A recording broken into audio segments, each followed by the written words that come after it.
నమస్తే. Welcome to Andhraprabha. నేను Raghunandan.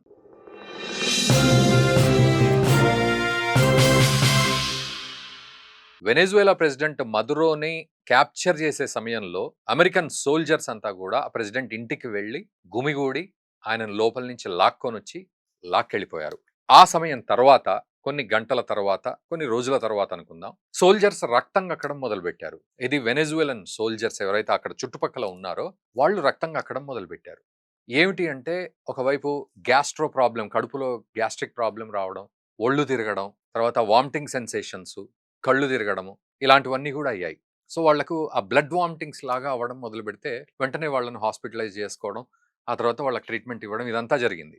So, ఇదొక ఎపిసోడ్. కట్ చేస్తే 2016లో అమెరికన్ ఎంబసీ ఏదైతే ఉందో అది క్యూబాలో. క్యూబాలో అమెరికన్ ఎంబసీ ఏదైతే ఉందో అక్కడ కొంతమంది డిప్లొమాట్స్, ఆ ఎంబసీలో ఉండే డిప్లొమాట్స్ సడెన్‌గా వాళ్లకు కళ్ళు బైర్లు గమ్మినట్టు, బ్లర్ విజన్ రావడం, తర్వాత చెవుల్లో ఒక రకమైన సౌండ్, ఆ తర్వాత వాళ్ళకి రకరకాలుగా హెడ్‌ఏక్ రావడం, మైగ్రేన్ రావడం, తర్వాత చెవుల్లో ఆ ఎఫ్ఎం సౌండ్ శబ్దాలు రావడం, ఇట్లాంటి సమస్యలన్నీ కూడా వాళ్ళకి ఏర్పడ్డాయి. వర్టిగో కూడా రావడం, ఇలాంటివన్నీ ఏర్పడ్డాయి 2016లో. ఇది అమెరికన్ ఎంబసీ వాళ్ళు, చైనాకి రిలేటెడ్ ఎంబసీ వాళ్ళు, వాళ్ళ కుటుంబ సభ్యులు వీళ్ళంతా కూడా కొంత అనుభవించారు. క్యూబాలో అక్కడ క్యాపిటల్ సిటీ హవానాలో. సో, ఇది ఏమిటి? అంటే దీనికి దానికి సిమిలారిటీస్ ఏమన్నా ఉన్నాయా అంటే అది భవిష్యత్తులో తెలుస్తుంది. బట్ వెనెజువేలాలో మదురోని క్యాప్చర్ చేసేటప్పుడు ఈ సింప్టమ్స్ ఏవైతే వచ్చాయో, ఆ సింప్టమ్స్‌కి కారణం హవానా సిండ్రోమ్ అని, అది అమెరికా ప్రయోగించింది అని వాళ్ళు చెప్తూ ఉన్నారు. అమెరికా కన్ఫర్మ్ చేయలేదు. కానీ అమెరికా ప్రయోగించింది అని చెప్తూ ఉన్నారు. ఈ హవానా సింప్టమ్స్ అంటే ఏంటి అంటే, ఇందాక నేను చెప్పిన 2016లో జరిగిన ఈ సింప్టమ్స్ అన్నీ గూడా.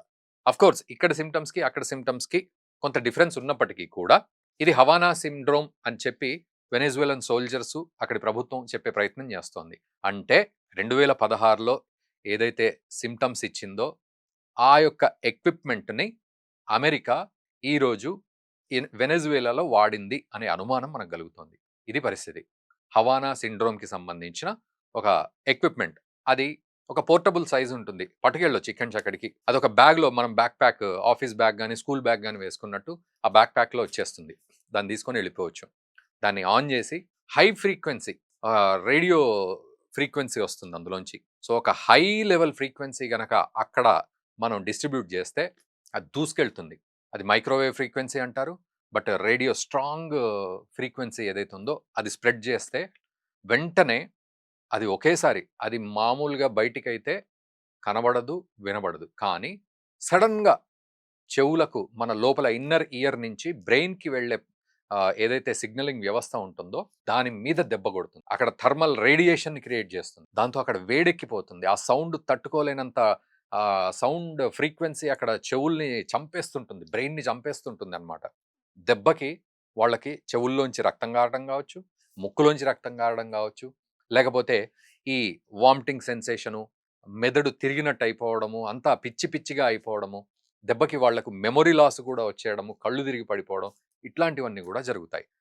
సో, ఇది అమెరికా ప్రయోగించింది అనేది అక్కడి వాళ్ళు చెబుతున్న మాట. సో, అది హై ఫ్రీక్వెన్సీ, రేడియో ఫ్రీక్వెన్సీ. అది ఎవడికి పూర్తిగా అర్థం కాదు. మామూలుగా మనకు రెగ్యులర్ సౌండ్ లాగా కనబడదు అది. బట్ మనం సినిమాల్లో కూడా చూస్తూ ఉంటాం. వెంటనే ఇప్పుడు బాలకృష్ణ లాంటి వాళ్ళు, లేకపోతే ఇంకెవరో వెళ్ళి సడెన్‌గా అక్కడ సౌండ్‌కు తట్టుకోలేక చెవులు మూసుకొని మళ్ళీ బయటికి పరిగెత్తుకొచ్చేయడం, ఇట్లాంటివన్నీ కొన్ని పాత సినిమాల్లో కూడా మనం చూస్తుంటాం. సేమ్ అట్లాగే అమెరికా ప్రయోగించింది అనేది వెనెజువేలా సోల్జర్స్ చెప్తున్న మాట.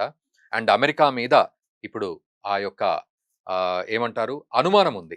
ఈ హవానా సిండ్రోమ్‌కి సంబంధించి ప్రొజెక్ట్ చేసే ఆ ఎక్విప్‌మెంట్‌ని అమెరికా ఇప్పుడు వాడుతోంది సోల్జర్స్‌ని. అంటే అపోనెంట్ సోల్జర్స్ ఎవరైతే ఉంటారో వాళ్ళ మీద వాడుతోంది అనేది ఒక ఆరోపణ అయితే వచ్చింది. అమెరికా మాత్రం దాన్ని ఎక్కడ చెప్పట్లేదు. ఎందుకంటే 2016లో దీన్ని కనిపెట్టారు హవానాలో. అది అమెరికా దీన్ని చూసింది.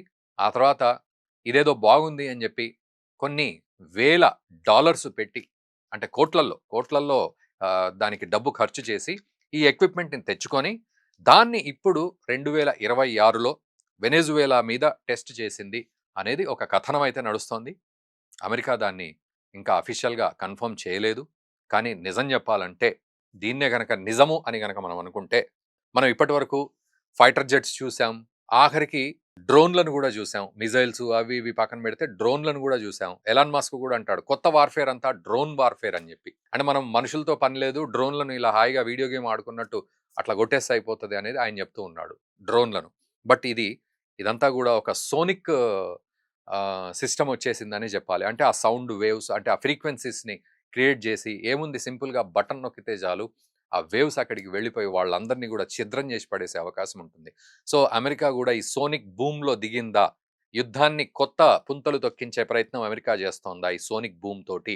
అనే ఒక అనుమానం ఇప్పుడు ప్రపంచానికి కనబడింది. అయితే ఈ ఎక్విప్‌మెంట్‌లో రష్యాకి సంబంధించిన అసెంబుల్డ్ పార్ట్స్ గూడా ఉంటాయి అనే ఒక అనుమానం గలుగుతోంది. ఇదంతా గూడా కుకింగ్ స్టోరీయే. ప్రపంచానికి ఇంకా ఏం తెలీదు దీని గురించి. బట్ ఏదేమైనా అమెరికా ఈరోజు ఆ వ్యూహాన్ని రచిస్తోందా? సోనిక్ బూమ్ వ్యూహాన్ని అనే అనుమానం ప్రపంచ దేశాలకు కలుగుతోంది. ఒకవేళ గనక రచించింది అది నిజమే అయితే అందులో ఈ హై ఫ్రీక్వెన్సీ రేడియో ఫ్రీక్వెన్సీస్ గనక వాడి అక్కడి సోల్జర్స్‌ని ఇలా ఇబ్బంది పెట్టింది అని గనక తెలిస్తే మాత్రం కొత్త వార్‌ఫేర్ స్టార్ట్ అయింది. కొత్త శకానికి మనం నాంది పలికాము అమెరికా ద్వారా అనేది చెప్పుకోవచ్చు. అంటే యుద్ధంలో డ్రోన్‌లు, బాంబులు, ఈ అమ్మోనియం నైట్రేట్‌లు ఇవన్నీ గాదు. ఇప్పుడు జస్ట్ ఈ సోనిక్ అండ్ సూపర్ సోనిక్ ఇట్లాంటి ఫ్రీక్వెన్సీస్‌తో యుద్ధం జేసుకోవచ్చు అనేది గనక తేటతెల్లమైతే రేపటి రోజున ఏం జరుగుతుందో ప్రపంచాన్ని ఎవడు ఊహించలేము. ఒకవేళ ఊహించినా అది నిజంగా జరిగినా ఆశ్చర్యపోనవసరం లేదనే పరిస్థితి. నిజంగానే అట్లాంటి సిట్యుయేషన్ ఉంటే ఏమిటి? ఈ సోనిక్ యుద్ధం గనక జరిగితే, ఈ ఫ్రీక్వెన్సీ యుద్ధం గనక జరిగితే ఎలాంటి పరిస్థితి ఉంటుంది భూమి మీద అనేది మీరు ఖచ్చితంగా కామెంట్ చేయండి. దయచేసి ఈ వీడియోని మన మిత్రులకు గూడా షేర్ జేయండి. Thank you very much.